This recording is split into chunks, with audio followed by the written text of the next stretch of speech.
The gathering of champions, the ancient station of Varth Prime, had floated in the void between galaxies for longer than most civilizations had existed, and its halls had witnessed the rise and fall of empires that modern species could only read about in crumbling archives every 100 years.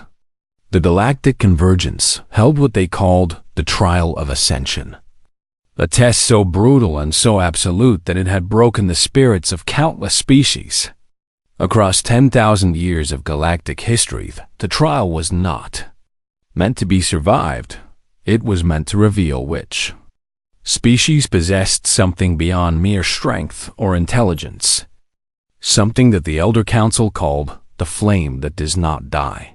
Only those who passed could join the council and have a voice in shaping the future of the galaxy itself. This century, 17 species had sent their finest champions to compete, and the gathering hall of Varth Prime hummed with tension as these beings took their places. Kethra delegation arrived first, their champion standing at nearly 8 feet tall, his body composed entirely of living crystal that caught the light and scattered it into rainbows across the walls. His name was Vorix, and he had single-handedly stopped an asteroid from striking his homeworld by shattering it with his bare hands.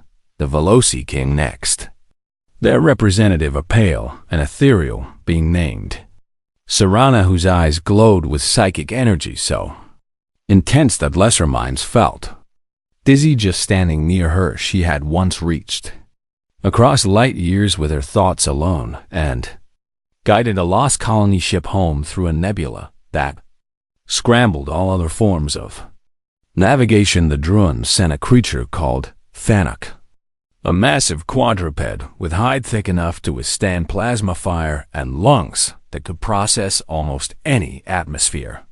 He had survived 3 days in the vacuum of space after his ship was destroyed, floating among the debris until rescue arrived, his body having simply refused to die. One by one they came, these champions of their people, each one representing the absolute pinnacle of what their species could achieve. The Yavrani philosopher, who had memorized every text his civilization had ever produced. The Irvani diplomat, who had ended 3 interstellar wars through sheer force of persuasion.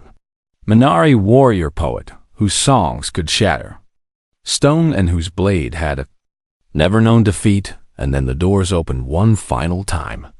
Humanity's champion walked in. Maya Chun was 17 years old, stood 5 feet and 3 inches tall, and weighed approximately 120 pounds. She had brown hair pulled back in a messy ponytail, wore clothes that looked like she had slept in them during the journey, and was actively chewing on something she had brought with her in a crinkly wrapper. Every eye in the chamber turned to look at her, and for a long moment nobody spoke. The trial architects, ancient artificial intelligences who had administered this test since its creation, processed her biological data and calculated her probability of survival at 2.3%.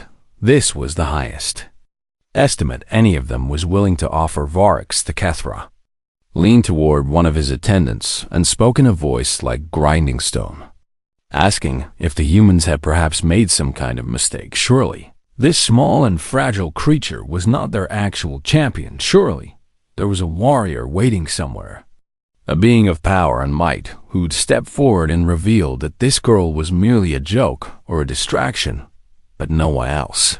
Maya finished her granola bar, stuffed the wrapper into her pocket, and looked around the room with what could only be described as casual curiosity. She spotted an empty seat near the back, walked over to it, and sat down with her legs crossed beneath her.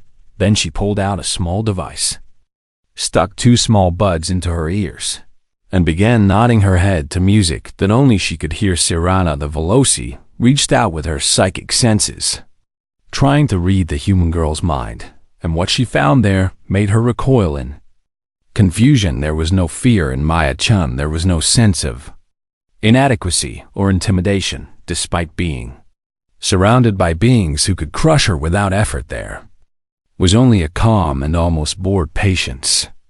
Like someone waiting for a bus that was running slightly late. The primary architect. An AI that had processed more data than most civilizations would ever produce. Addressed the gathered champions in a voice that resonated through the hall. You have been chosen by your peoples to attempt the trial of ascension, it said. Its tone carrying the weight of millennia. Many have attempted this trial across the ages, and few have emerged whole in mind or body. Some of you will die here. Some of you will wish you had. The trial is not a test of strength alone, nor of intelligence alone, nor of will alone. It is a test of everything you are, pressed to the absolute limit and beyond. Those who survive will earn the right to speak for their species among the Elder Council. Those who do not will serve as a reminder of what happens to those who reach beyond their grasp. The architect paused, and Maya could have sworn its sensors focused on her specifically. The trial begins in 1 standard hour. The architect concluded, "Prepare yourselves." The champions began to move, some gathering with their delegations for final words of encouragement. Others meditating or performing rituals meant to center their minds. Maya stood up, stretched her arms above her head until her shoulders popped, and yawned. The Druid champion Thanak approached her, his massive form casting a shadow that swallowed her entirely. "Little human," he rumbled, his voice like distant thunder. "Do you understand what you face here today?" Maya looked up at him, way up, and shrugged. "A test," she said simply.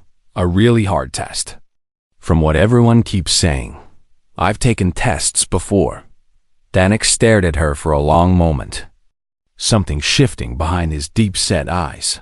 "This is not an examination of knowledge, child," he said, and his tone was almost gentle. "This is a crucible that breaks the unworthy.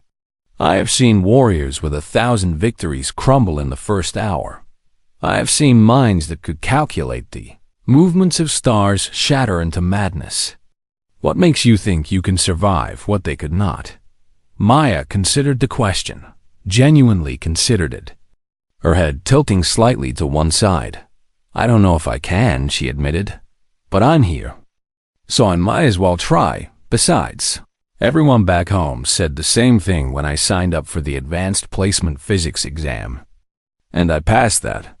Thanak had no idea what Advanced Placement Physics was, but something in her casual confidence made him take a small step backward. This tiny creature was either profoundly stupid or something else entirely, and he found himself hoping he would live long enough to discover which. The hour passed quickly, and then the primary architect's voice filled the hall once more. "The trial of ascension begins now. May the flame within you burn eternal."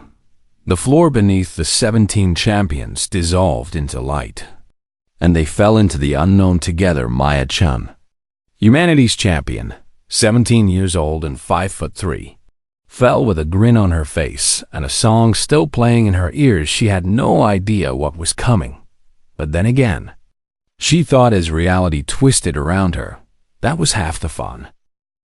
The crucible begins. The fracture zone was not a place that should have existed. It was a pocket dimension where the laws of physics had gone mad, where reality itself seemed angry and confused, where the very concept of stability was treated as a suggestion rather than a rule. When Maya opened her eyes, she found herself standing on what looked like solid ground, except the ground was purple and slightly warm and seemed to be breathing above her.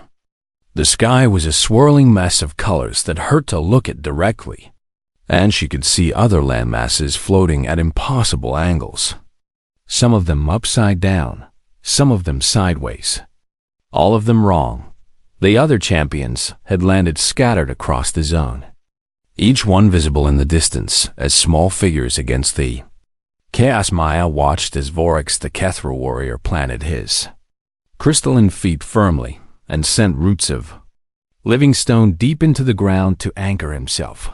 She watched as Sarana the Veloci closed her glowing eyes and wrapped herself in a bubble of psychic energy. She watched as Thanak the Druid simply stood there, his massive body trusting its own durability to handle whatever came.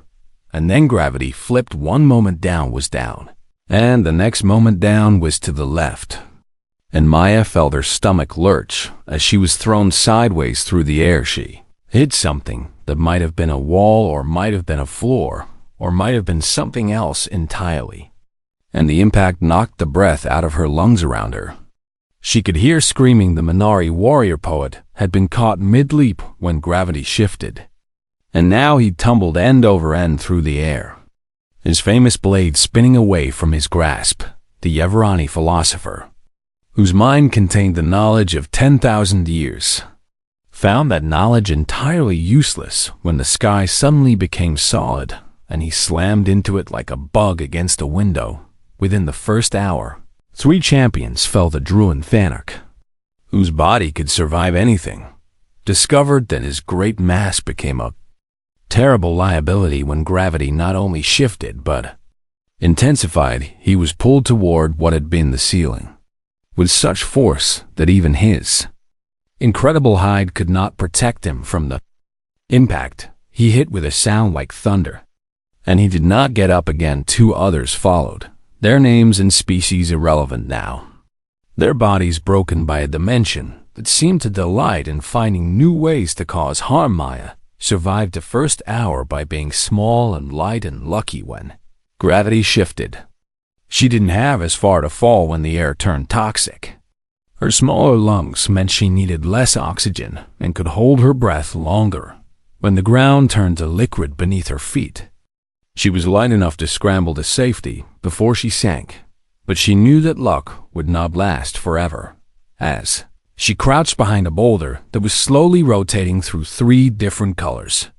She pulled out a crumpled notebook and a pen that she had somehow managed to keep in her pocket through all the chaos. Vorax found her there during a brief moment of stability, his crystalline body scarred and chipped from impacts he had barely survived. "What are you doing?" he demanded, his voice sharp with stress and pain. "Writing things down," Maya said without looking up. The gravity shifted to the left 7 minutes after it shifted up. The air went bad about 3 minutes after that. The ground turned soft right after the air cleared. Vorax stared at her like she had grown a second head. "You are taking notes," he said, slowly, in the middle of the fracture zone, in the middle of a trial that has already killed 3 champions. "Yeah," Maya said, finally looking up at him. "There's a pattern. There's always a pattern. That is madness," Vorax declared. "The fracture zone is chaos incarnate. The trial architects designed it to be unpredictable, to ensure that no amount of preparation could guarantee survival." "There is no pattern," Maya shrugged and went back to her notes. "Everything has a pattern if you watch long enough," she said. "My history teacher told me that right before she taught us how to predict what questions would be on the test based on what chapters she spent the most time on." Vorax had no idea what any of that meant, but he found himself lingering near the human girl anyway, some instinct telling him that being near her might improve his chances of survival by hour 6. Maya had filled 3 pages with observations by hour 12. She was moving through the fracture zone like she had been born there. She knew that gravity would shift approximately every 11 minutes. Alternating between up, left, right, and down in a repeating sequence. She knew that the toxic air came in waves that followed the gravity shifts by exactly 2 minutes and 40 seconds. She knew that the ground became unstable in the areas where the sky colors were brightest, and that the floating landmasses followed orbital paths that could be predicted if you watched them long enough.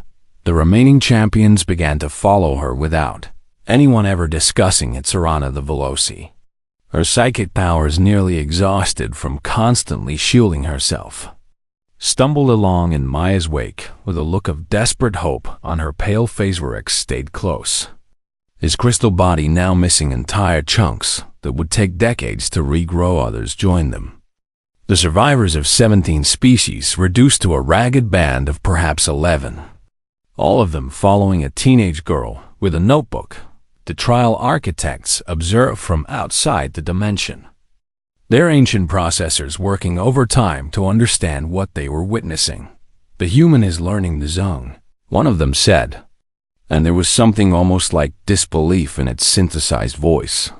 That is not possible.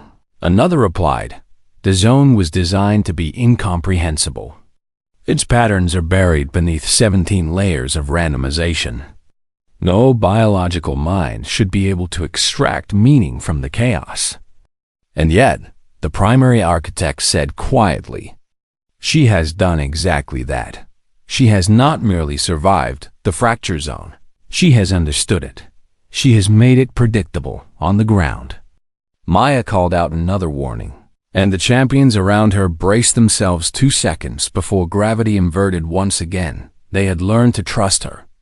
These beings of crystalline energy and impossible biology, they had learned that the tiny human with the notebook saw things they could not see, understood things they could not understand when the first phase of the trial ended 36 hours after it began.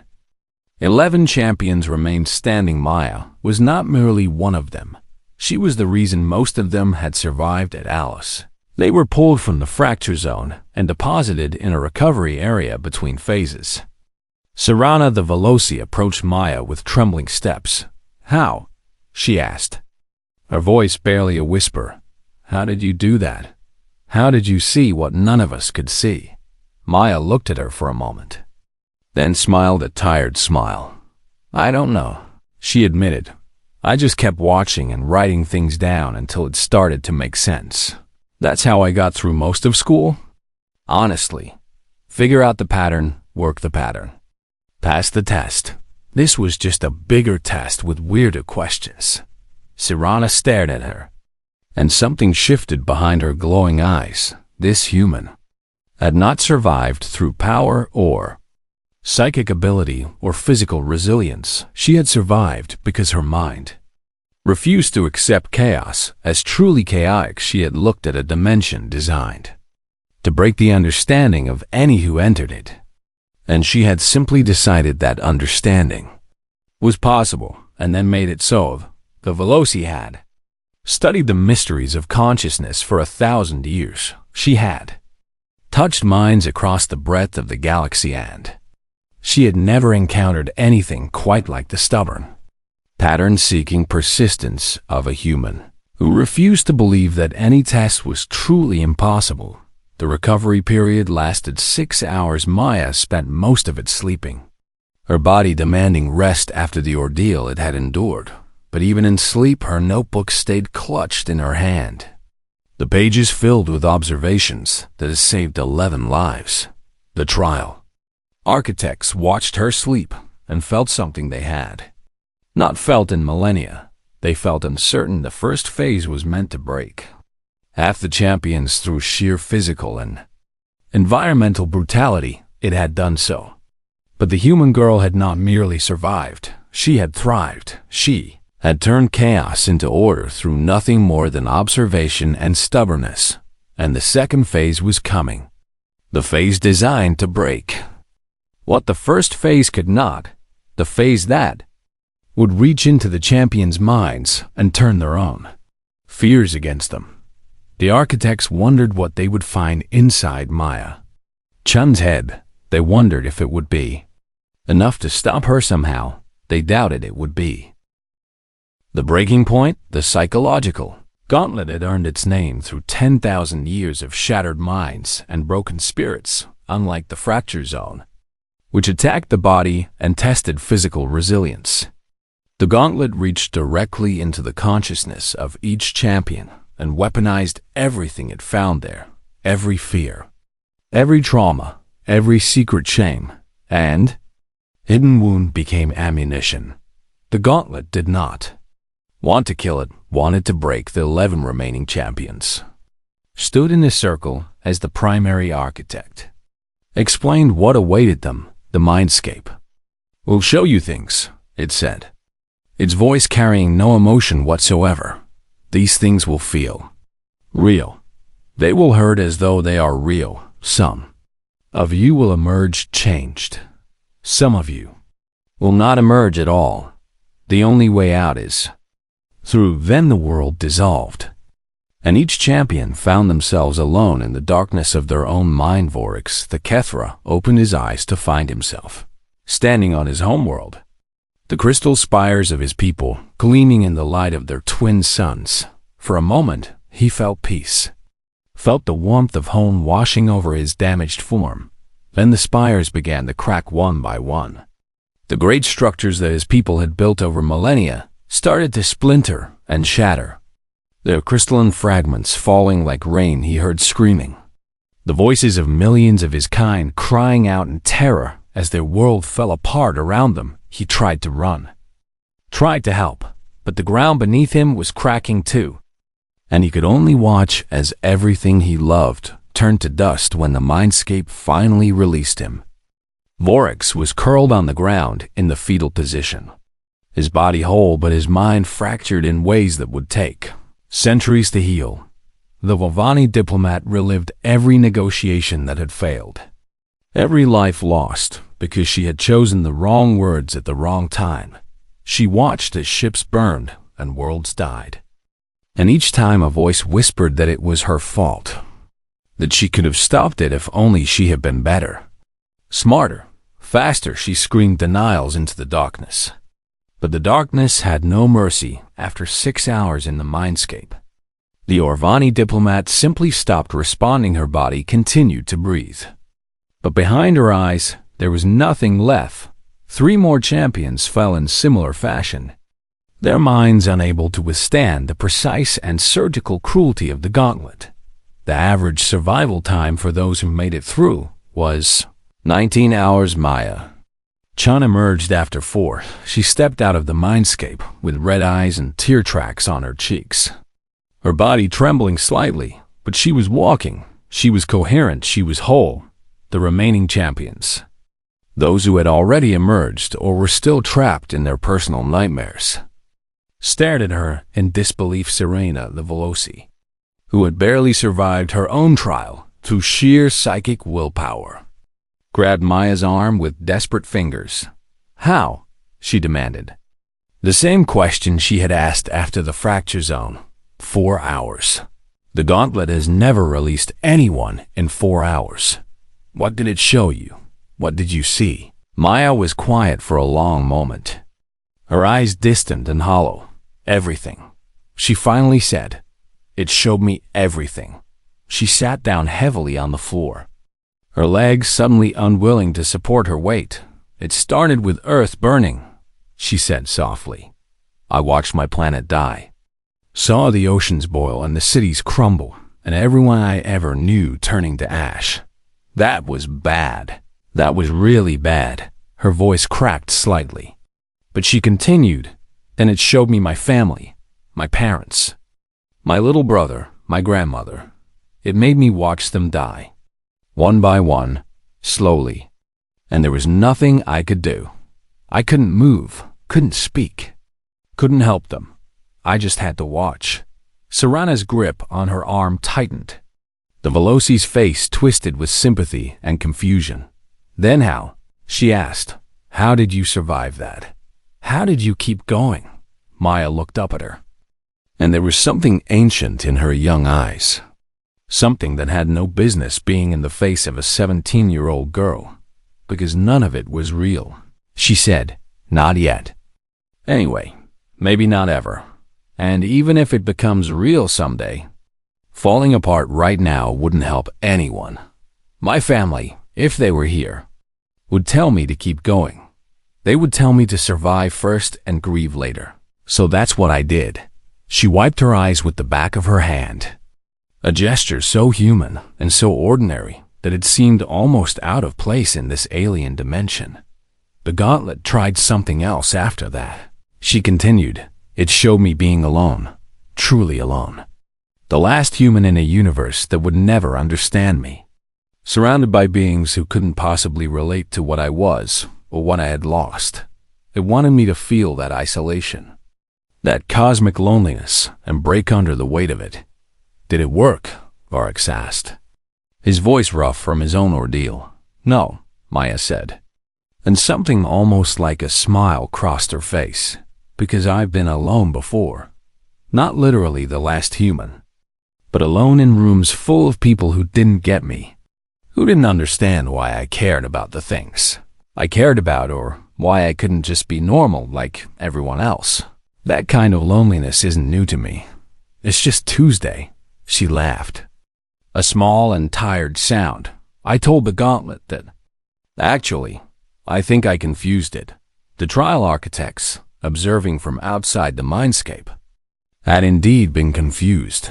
The gauntlet was designed to find the breaking point of any conscious mind, to locate the precise trauma or fear that would cause a complete psychological collapse. It had searched through Maya Chun's psyche with surgical precision, probing every memory and every emotion, looking for the weakness that would let it shatter her. What it found instead was something unprecedented. It found a mind that had already been broken multiple times in multiple ways. It found scars from wounds that had healed imperfectly, patches where something had been torn apart and then painstakingly rebuilt, but more importantly, it found a mind that had learned from being broken. Maya Chun did not resist trauma by being strong enough to withstand it. She survived trauma by having developed a process for falling apart and putting herself back together. A mental subroutine that activated automatically when things became too much. When the gauntlet showed her earth burning, she acknowledged the grief, let herself feel it for a moment, then consciously set it aside for later processing. When it showed her family dying, she did the same thing, compartmentalizing the pain into a box labeled, "Deal with this when I'm not fighting for my life." When it tried to break her with loneliness, she pulled out memories of all the other times she had felt alone, and reminded herself that she had survived those times and would survive this one too. Gauntlet had been designed to find the one thing that would destroy a champion's will to continue. It was not designed to handle a Saudi champion who had already developed coping mechanisms for multiple forms of psychological devastation. It was not designed for humans, your species, Serana said slowly, her psychic senses reaching out to brush against Maya's mind with gentle curiosity. You have all experienced this breaking and rebuilding that you describe. Maya shrugged, the gesture weary but accepting. Not everyone, she said, but enough of us. We call it resilience, or grit, or stubbornness, depending on who you ask. We've been through a lot as a species. Wars and plagues and disasters and all kinds of horrible things. The ones who made it through were the ones who learned to keep going, even when everything inside them was screaming to stop.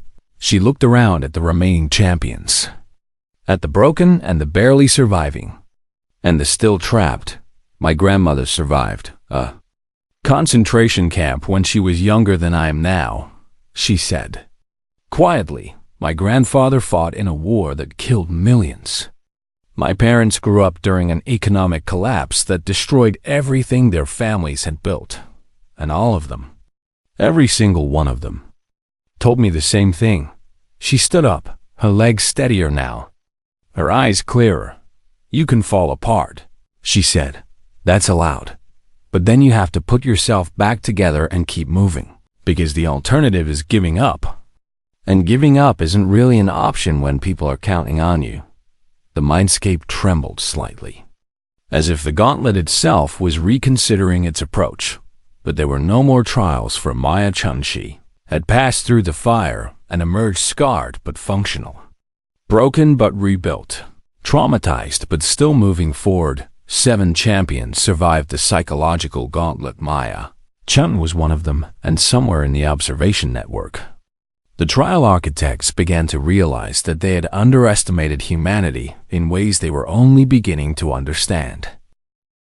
The final gate, the endless corridor, had no traps and no monsters and no shifting gravity or toxic atmospheres. It was simply a hallway, a long, straight gray hallway that stretched forward into infinity, with no turns and no doors and no markers to indicate progress of any kind. The 7 remaining champions stood at its entrance, And the primary architect explained the rules in its usual emotionless tone.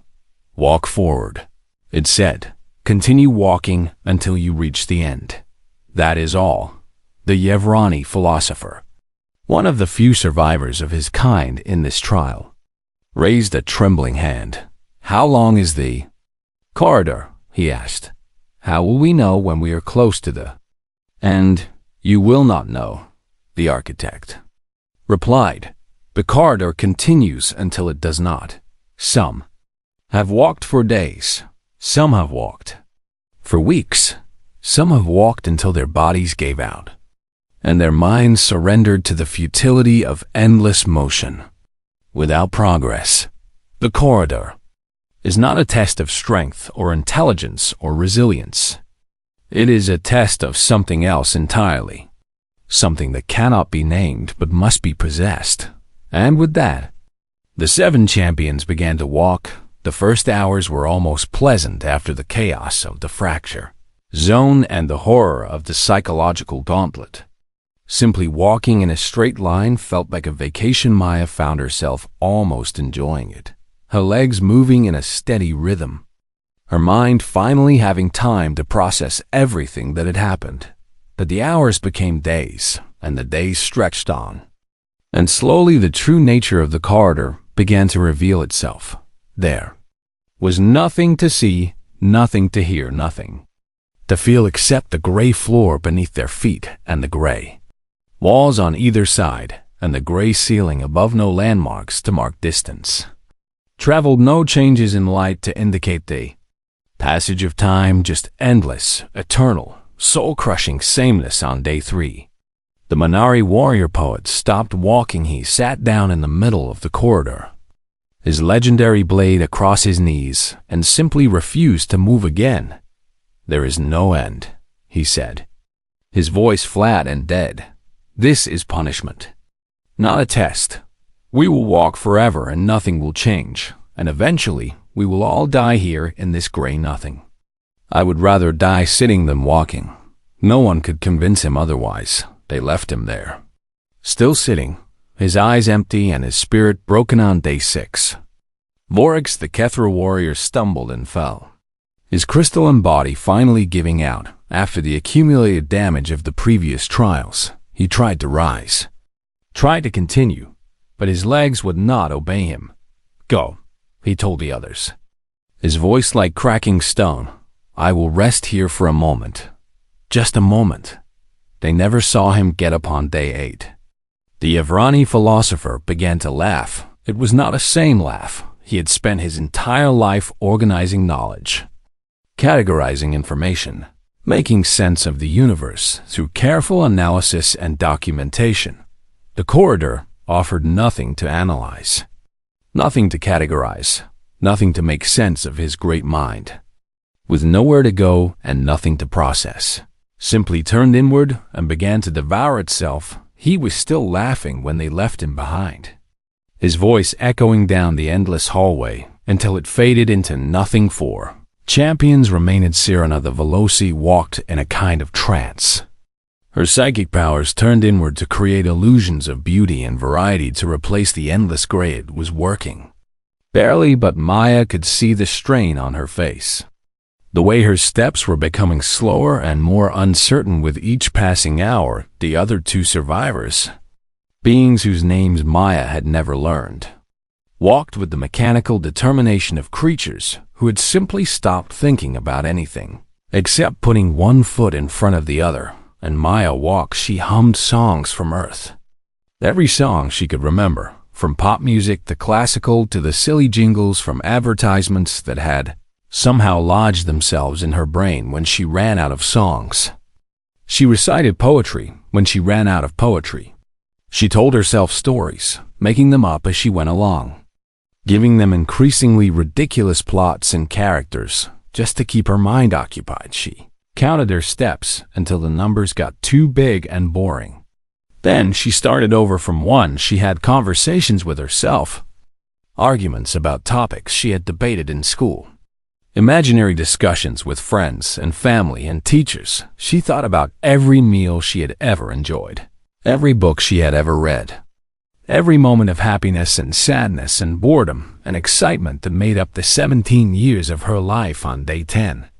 Serana collapsed. Her psychic powers had finally exhausted themselves. And without the illusions she had been creating, the full weight of the corridor's emptiness crashed down on her all at once. "I cannot," she whispered, her glowing eyes dim and flickering. "There's nothing here. Nothing at all. I cannot walk through nothing any longer." Maya knelt beside her. This alien being who had become something like a friend over the course of this terrible trial. "There's always something," Maya said. "Even when there's nothing. There's something you just have to look for it or make it up." Serana shook her head. Weakly, "Your species," she said. "You are broken. In ways I do not understand. You find meaning where there is none. You create purpose from empty air." "It is madness, maybe," Maya agreed. "But it's the kind of madness that keeps you walking when everything else says to stop." She helped Serana to her feet, supported her weight, and together they continued forward. The other two champions had already disappeared. Whether ahead or behind, Maya could not tell and did not particularly care on day 12. Something strange began to happen. The walls of the corridor started to change.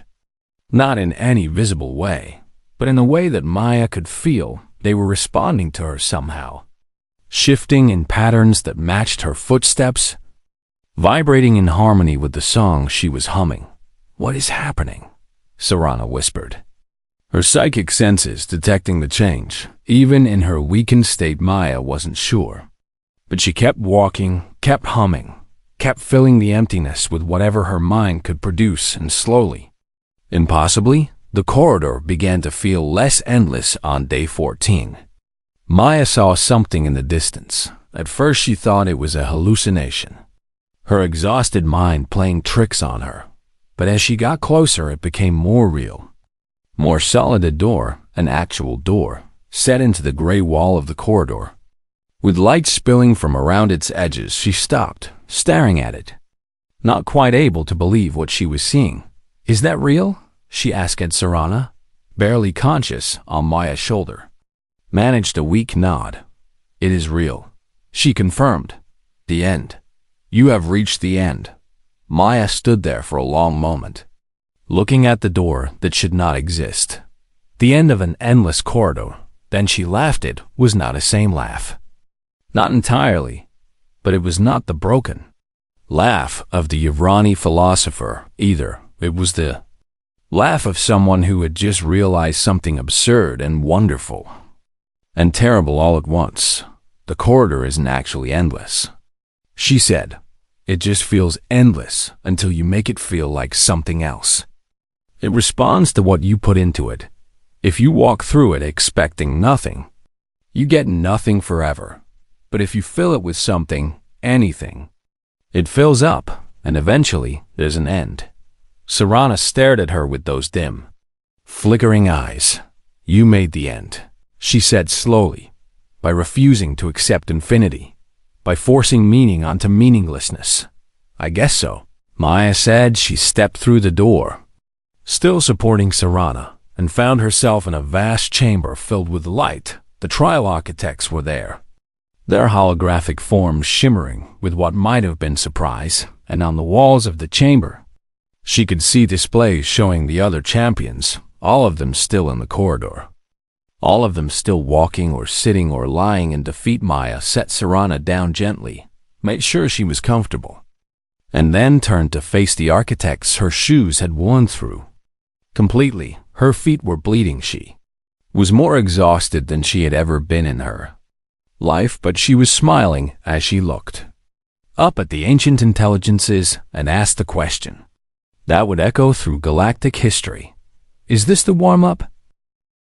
The reckoning. The chamber fell absolutely silent. The trial architects, the beings of pure logic who had administered this test since before most species had discovered fire, processed Maya's words for a full 30 seconds, for minds that thought in nanoseconds. This was an eternity.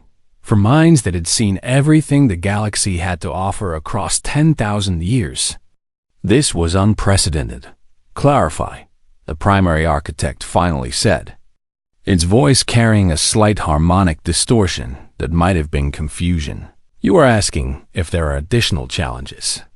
Maya was in the process of tearing strips from what remained of her jacket to wrap around her bleeding feet, and she looked up with an expression of genuine curiosity.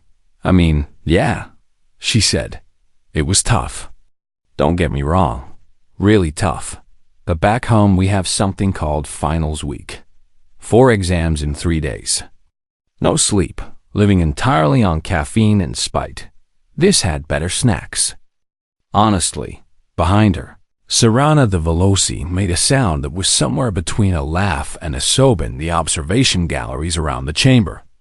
The representatives of the various species who had sent champions to the trial sat in stunned silence. The Kethra delegation, watching Vorex being retrieved from the corridor in a state of catatonic exhaustion, could not comprehend what they were witnessing. The Druun representatives, mourning Thanak's death in the first phase, found themselves unable to look away from the tiny human girl who was calmly bandaging her feet after surviving something that had killed their greatest warrior. The trial of ascension, the primary architect said slowly, each word seeming to require immense processing power, was designed by the Elder Council 10,000 years ago.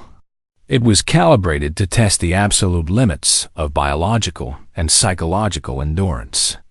It is meant to break species so that only the worthy remain. You have not merely survived the trial. You have completed it faster than any champion in recorded history. And now you are asking if there is more. Maya finished wrapping her feet and stood up, wincing slightly but staying upright. Is there? She asked. More? I mean, because I've got momentum going, and I'd hate to waste it. The primary architect was silent for another long moment, its holographic form flickering slightly as its system struggled to process the situation. No, it finally said, there is no more. The trial is complete. You have passed. Maya nodded as if this was entirely expected, then looked around the chamber. Cool, she said. So what happens now? Now, the architect replied, you are recognized as a champion of your species. Humanity has been deemed worthy of consideration for membership in the Elder Council. This is an honor that has been granted to only a handful of species in the history of the galactic convergence. Maya considered this for a moment, then shrugged. That's nice, she said, but right now I could really use some pizza. The snacks here are pretty mid. No offense. The Kethra representative stood up in the observation gallery, her crystalline form trembling with something that might have been outrage or disbelief. How? She demanded, a voice echoing through the chamber. How did this child survive what our greatest warrior could not? How did she walk through the endless corridor, while beings of far greater power and wisdom fell? Why is humanity that it can produce such a creature? Maya looked up at her, this towering being of living crystal, and something shifted in her eyes. The casual exhaustion was still there, but beneath it was something deeper, something older than her 17 years. You want to know how I survived, she said. Fine, I'll tell you. She sat down on the floor, her legs finally giving out. But her voice stayed strong and clear. The fracture zone was rough, she said. Everything kept changing and nothing made sense, and it felt like the universe was actively trying to kill me. But my grandmother survived at a concentration camp when she was 14. Guards would beat prisoners for no reason. Food would appear or disappear without warning. The rules changed every day just to keep people off balance. She survived by finding the patterns, by watching and learning and adapting, even when adapting seemed impossible. The zone was chaos, but it wasn't malicious chaos. It was just random. Randomness has patterns if you look hard enough. The chamber was utterly silent. The mindscape was dark. Maya continued. It showed me everything I was afraid of, everything that could break me. And it tried to use my own mind against me. But we have veterans back home who live with those kinds of ghosts every single day. They see their friends die every time they close their eyes. They hear explosions in every loud noise. They carry wounds that no one can see and that never fully heal. And they still get up every morning. They still make breakfast for their kids. They still find reasons to keep going, even when their own minds are trying to destroy them. The mindscape was amateur hour compared to what some of them deal with before lunch. Serana was crying quietly, tears of bioluminescent fluid streaming down her pale face. The corridor was long, Maya said. So long that it felt infinite, so empty that it felt like nothing would ever matter again. But humans invented marathon running for fun. We have scientists to spend their entire lives working on problems they know they'll never solve, just so the next generation can get a little bit closer. We have artists who create works that no one will see for centuries, just because the creating matters. We have explorers who walked across deserts and climbed mountains and crossed oceans knowing they would probably die, just to see what was on the other side. The corridor was just a hallway, a really long hallway with no decorations. That's not infinity. That's just boring. She looked up at the architect, at the ancient intelligence that had watched civilizations rise and fall. You designed a trial to find the species that could endure the worst the universe has to offer, she said. But you didn't account for a species that already had. You didn't account for a species that invented hope specifically because things were hopeless. That created meaning specifically because the universe didn't provide any. That learned to love and dream and build not because it was easy, but because the alternative was giving up. And giving up has never been something we're good at. She smiled, tired and bloody and completely unbroken. Humans break all the time, she said. We're fragile compared to most of the species here. We're small and soft, and we don't have natural weapons or psychic powers or bodies made of living crystal. But we got really good at putting ourselves back together. We break and we heal and we break again and we heal again. And every time we heal, we get a little bit better at it. You can't destroy something that's already learned how to rebuild itself. You can only make it stronger. The primary architect processed this for a very long time when it finally spoke. Its voice carried something it had never carried before: respect. The Elder Council will be informed that the trial of ascension has concluded, it said. Humanity has been deemed ascendant. You may rest now, Maya Chun of Earth. You have earned it. Maya nodded, then lay back on the cold floor of the chamber. Cool, she said. Wake me up when the next thing starts. And seriously, pizza would be great, or a burger, or honestly anything that isn't those weird nutrient cubes you've been giving us. She closed her eyes, and within seconds she was asleep. The representatives of 17 species watched a human girl sleep on the floor of a chamber that had seen the breaking of countless champions across 10,000 years. And not one of them could find words for what they had just witnessed 3 months later. The Elder Council convened for the first time in 2 centuries, not to welcome a new member species. That was merely administrative.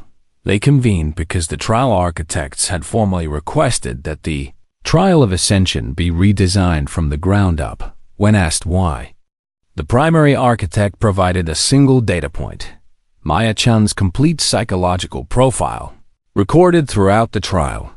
We designed the trial to break species, it explained.